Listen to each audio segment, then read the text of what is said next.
Here we go, 1976, I should say. FJ45, what a little doozy. Look, the snorkel's on the wrong side. We'll get to that in a minute. Derek owns this one. It's going to Ireland, would you believe? Now this vehicle has had one owner in Australia all its life.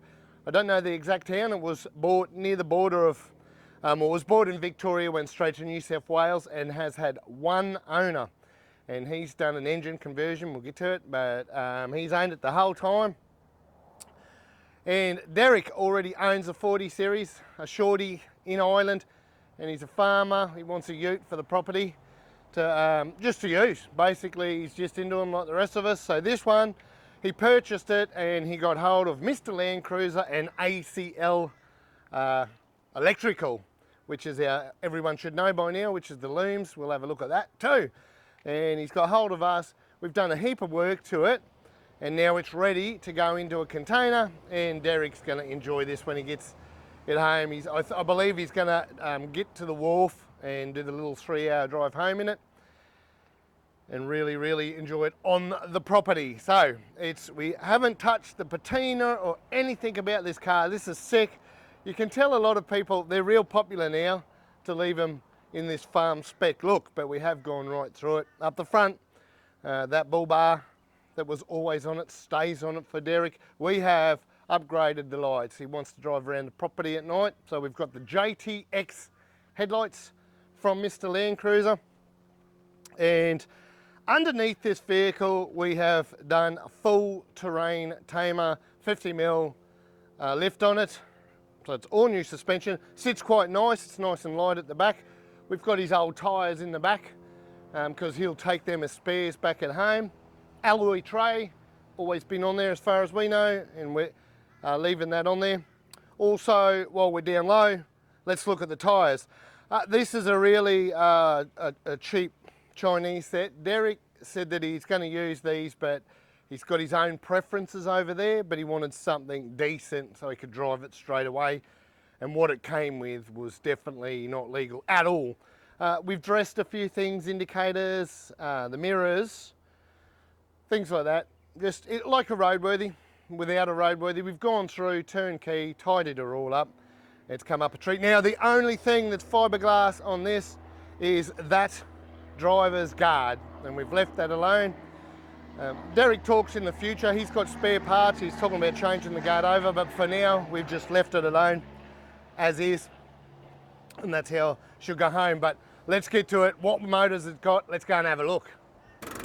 Here it is, people, the little B engine. The B engine has been put into an FJ45, and we have turboed it with the whistle and soot gear, the whistle and soot airbox here at Mr. Landcruiser. Let's have a little listen.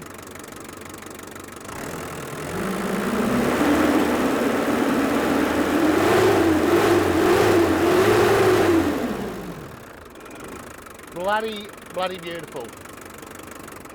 Let's shut this bad boy down. Yes, so it's come to Mr. Landcruiser. Now, Derek said that it's for farm work. You're not used to seeing a little B lugging the long wheelbase around. This ain't really going on the highway or anything. In Ireland, it's quite hilly, so he wants to work his property, and just having the turbo is just that little bit extra for him when he gets it. Loads some few bales of hay and some potatoes in the back. It just makes it a little bit nicer there for Derek. Under the bonnet also, we've done an extensive bit of work, just your maintenance work in general, but I want to point out this airbox. Isn't it sick? That airbox, Whistle and Soot have designed that for the shorty, for the B engines, the 3B, the B. We've got different ones for your H, your 2H, and what have you, and your 70s and your 60s. So they've done all the R&D. If you've got a B engine or a 3B, you do now have the opportunity. It's got a little high mount on it. You will notice, I say it in every walk around, look at that brake boost, it's an 80 series one. Well, Mr. Landcruiser has put the disc brakes on this. It's all fresh and new under there now as well, because probably rains a bit more in Ireland than it does around, well, a lot of fucking rain lately in southeast Queensland, but it probably rains a bit more there. So we've got the disc brakes so we can stop. We've gone through it.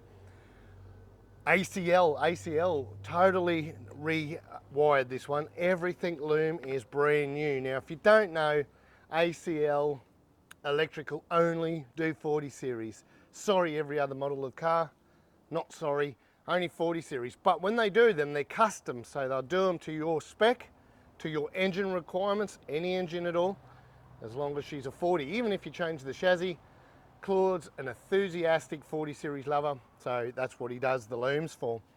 She's pretty standard under here. I will say, you can't see it, I won't zoom in on it. It's not mounted. Maybe the previous owner done it himself. It's probably not mounted how we would have liked to mount it, but we do not have to have it engineered here in Queensland, and the thing is safe and not going absolutely anywhere, so there's no panic for its new home on the property. But maybe the owner didn't know that you could use the shorty mounts and drop it all into place, the chassis mounts and drop it all into place. Sort of that simple. But he's done a tidy job. It's good for Derek. He can go and drive it now. Look at that too. You'll notice the bezel's upside down. They're on the other side of the world, so it doesn't really matter. It's only an issue around here. This one is actually the right way up when you travel that side of the world. This thing is bloody beautiful. I love it. It's just nostalgic, old, rough and ready. What you can't see is all the hidden beauties of all the wiring and how neat Claude's done stuff, but she's just got 1976 written all over it. Nothing's polished in here at all. The old original dirty liner is still holding well. While I'm up here, got the old school, would have a UHF there. Someone's removed the old bracket, be a retro one. Now, when we do come down to the dash, this is where Claude's really innovative. Now, if we look on the dash, there's some bloody big, there's two large gauges, and the brakes have this brake light, has a whopping big cover. Now, Claude has utilised the holes that have been pre-drilled in this previously and just made it look tidy. So when you got a mess on your dash, there's always an answer. You custom print a little bit of 3D printing there, and Claude's just really tidied it up.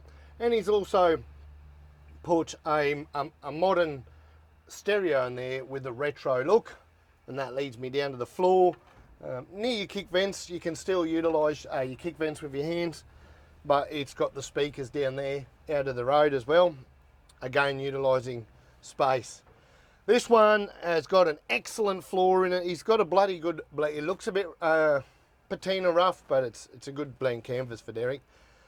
I am sitting on, this is in-cab fuel tank, and this one has been replaced. Now, if anyone wants one of these fuel tanks, you can hit us up. Now, they are just the fuel tank. We don't have a kit for all the plumbing. All these vehicles are so different. It's a fuel tank. You've got to be a bit handy yourself. If you don't know how to cut hose and stuff, then you know this one's not for you. But we do have an answer for the fuel tank now, because you can't buy genuine, and we can hook you up there. And one advantage that the guys really loved here is, unlike the original, you have to remove seats and fuel tank to get some of the tunnel bolts and get your tunnel out. This one's placed so you can still get your tunnel out, still work on stuff. Talking about the tunnel, look at these bloody homemade sticks on this thing. And can anyone guess what the big knob does? The big knob is your ferry overdrive. I really had to think then. Is your ferry overdrive. So we're leaving that in there. It's got a little bit of a whine. Derek's going to decide what he wants to do gearbox wise. It's not a Mr. Landcruiser job, but he may take that out. He may just have a look in. He best look inside the box first, but it's cool. It's just very agricultural sticks in here. It looks great. Pretty much inside, canvas seat covers, original seats, original seat frames. Again, you don't have to modify bugger all to get that fuel cell in there. And up and off you go. That's the inside. This bit of stuff, this bit of wiring's for another one of Derek's car. We're sending the box over. Claude's done some work for that.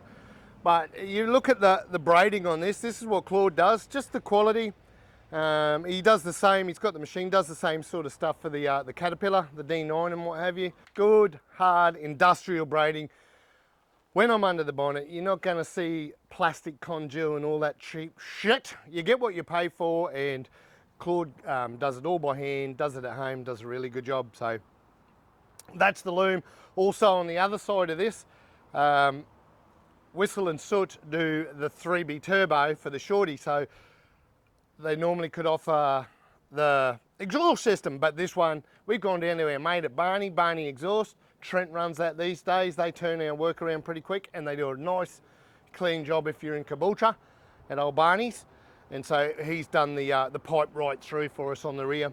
That's pretty much this vehicle. Again, we've got the spare tyres in the back. Derek wants to keep the old splitties and take them home. Future plans is to get it on a boat and hope the pirates don't push the container off and just get it home and utilise it on the property. Again, Derek's going to drive her from the port to his property, about 3 hours away. That's probably the whole length of the country, so he got a bit of a drive in it and he gets to really test this thing out. Richard and I have both driven it. We've both really enjoyed this car. It's been such a pleasure being part of Derek's story, being part of this FJ45 story. 12th month, 1976.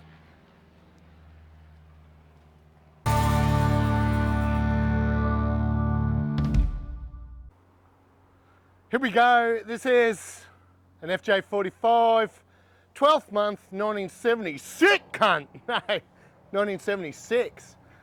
Yeah, better not do that, eh?